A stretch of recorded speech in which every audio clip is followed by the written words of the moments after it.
Good evening. We are on the 5th of January 2022. I'm going to be sharing with you this book, Infiltration, the plot to destroy the church from within.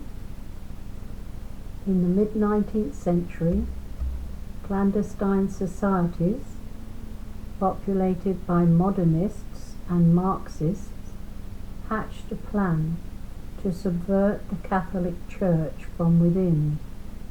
Their goal to change her doctrine, her liturgy, and her mission. In this carefully documented book, Dr. Taylor Marshall pulls back the curtain on their nefarious plan, showing how these enemies of Christ infiltrated the seminaries, then the priesthood, then the episcopacy, and eventually the cardinal electors, all with the goal of electing one of their own as pope. In these gripping pages you will discover a great deal, and we must examine the very roots of the crisis, which to a decisive extent can be identified, as Taylor Marshall has done in this book, as an infiltration of the church by the unbelieving world. His Excellency ATHANASIUS SCHNEIDER, Auxiliary Bishop of Mary Most Holy in Astana. So I'm now going to share with you chapter 20, Infiltration of the Liturgy. The words of Cardinal EUGENIO PACELLI, a future Pope Pius XII, to Count Enrico P. GALEAZZI. I hear around me reformers who want to dismantle the holy sanctuary, destroy the universal flame of the church, discard all her adornments, and smite her with remorse for her historic past. Pope Paul VI's opening address to the resumed Vatican Council, the resumed Second Vatican Council, indicated that the Council would focus not on dogma, but on the role of the bishop, ecumenism and unity with non-Catholics, and dialogue with the contemporary world. On the 4th of December 1963, the Council approved its first constitution, the Constitution on the Sacred Liturgy, titled Sacrosanctum Concilium.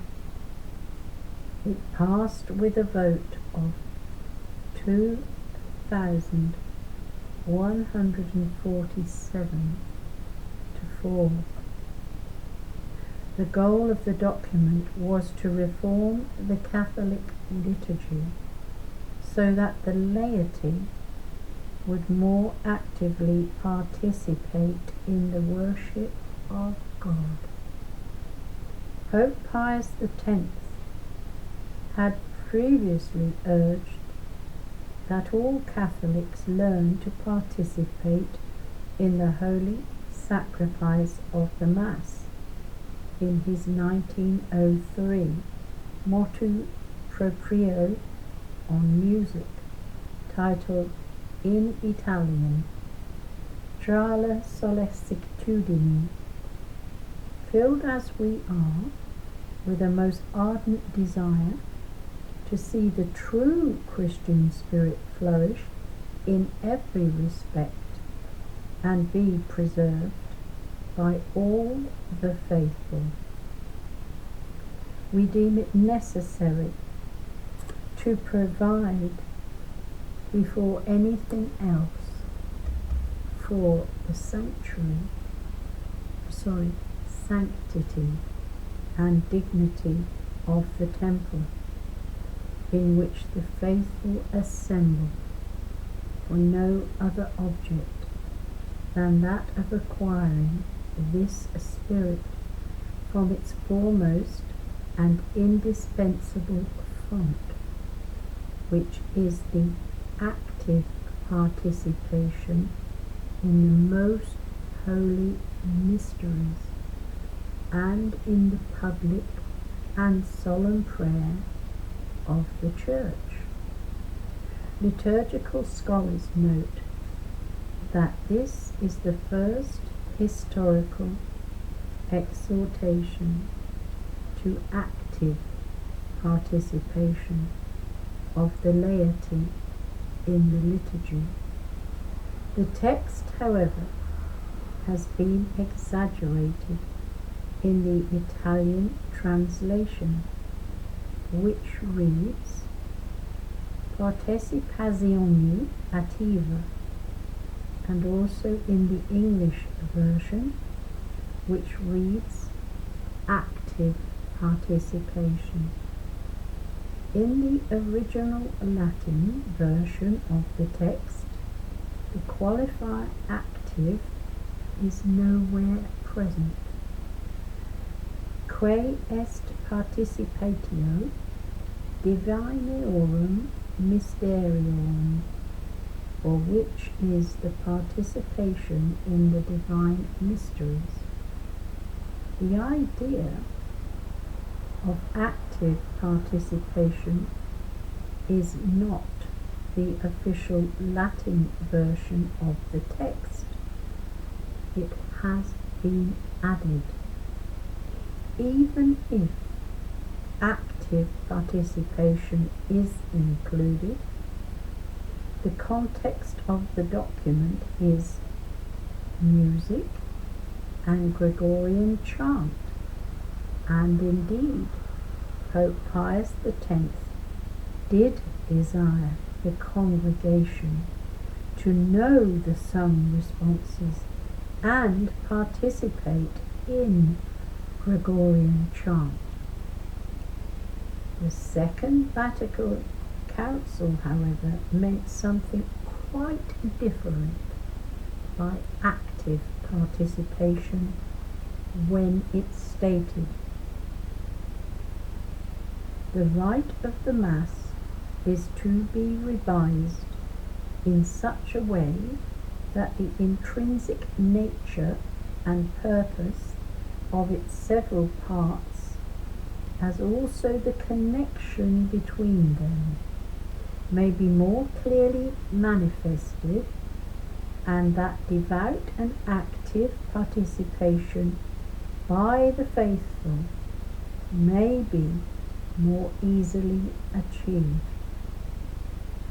For this purpose, the rites are to be simplified, due care being taken to preserve their substance, elements which with the passage of time came to be duplicated or were added with but little advantage are now to be discarded. Other elements which have suffered injury through accidents of history are now to be restored to the vigour which they had in the days of the Holy Fathers, as may seem useful or necessary. Here, the baptismal royal priesthood of the laity is confused and conflated with the ordained ministerial priesthood. The document explains that the need for active participation requires rites to be simplified. Why? Because lay people need to be able to perform them to fulfill active participation. requires rites to be simplified. Why? Because lay people need to be able to perform them, to fulfill active participation. I read that twice deliberately because it's very hard to digest. This is a dangerous approach to simplifying the Roman Rite. The text and rubrics of the Holy Mass and liturgy are not subject to simplifying rites. Note also that sacrosanctum refers to the traditional Roman Rite with terms such as duplicated, added with but little advantage, discarded, suffered injury, and accidents of history.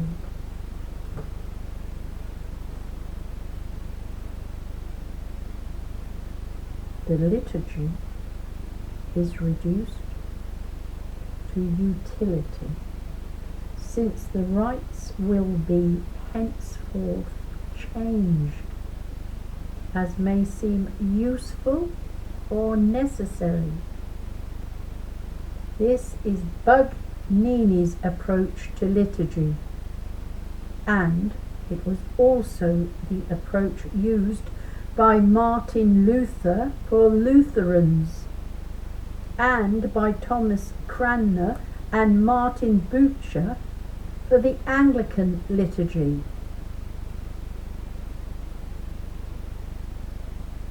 Lex orandi, lex credendi.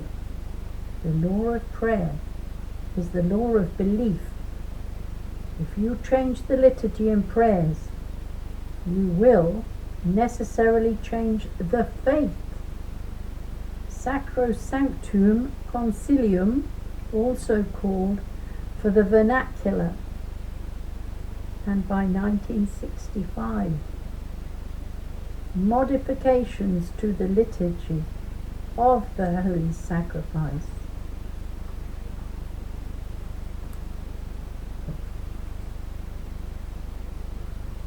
Of the Mass were made ad experimentum, as Bugnini had successfully achieved 10 years previously in 1955 with the Holy Week reform.